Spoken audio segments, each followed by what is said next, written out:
Have you ever had a moment where you saw something disturbing, maybe on your phone, and for a second it hit you, and then you just kept scrolling, not because you didn't care, but because life goes on, right? Work, studies, responsibilities, everything keeps moving. So you tell yourself, What can I even do? and slowly you move on. But that feeling, it doesn't completely go away. And that's where Surah Ad-Dukhan, the smoke, starts to feel very real, because it talks about something deeper than just history.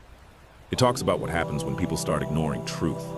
Not all at once, but little by little. It begins with denial, not loud denial, but quiet, comfortable denial. The kind where you see something wrong, but you don't let it change anything about you. And if we're honest, we've all been there. We see injustice, we feel it for a moment, and then we return to our routines.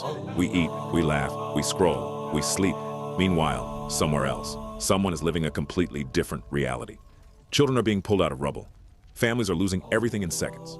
Lives are ending while the world watches. And the hardest part to admit is, we've started getting used to it. This is exactly how Surah Ad-Dukhan describes the mindset of people before consequences come. It's not that they didn't see the truth, it's that they stopped responding to it. And over time, that silence grows. The surah gives the example of a Pharaoh who ignored truth again and again until it no longer affected him. Injustice became normal to him.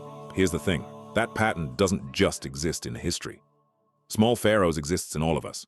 Every time we ignore the truth, every time we convince ourselves it's not our concern, every time we choose comfort over awareness, we become part of that same cycle. And then the surah describes a moment, the smoke, something that surrounds people, suffocates them until they finally realize the truth they once denied. But by then, they're not in control anymore. The moment for turning back has already passed. Surah Ad-Dukhan isn't just asking us to look at the past, it's asking us to look at ourselves. We may not be able to fix the whole world, but we're not supposed to be completely disconnected either. At the very least, we're meant to feel, to acknowledge, to not let injustice become normal in our hearts. What makes this surah so powerful is that it doesn't just warn, it also reminds that no injustice goes unseen or forgotten. Even if the world ignores it, Allah does not. And at the same time, it gives hope to those who feel powerless, who are patient, who hold on to what is right even when it's difficult. Their story doesn't end in loss. Because in the end, Surah Ad-Dukhan leaves us with a reality we can't escape.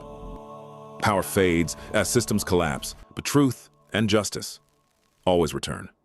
In a world where everything is constantly distracting us, are we still able to stop, to reflect, and to care? Or have we become so used to seeing pain that it no longer changes us?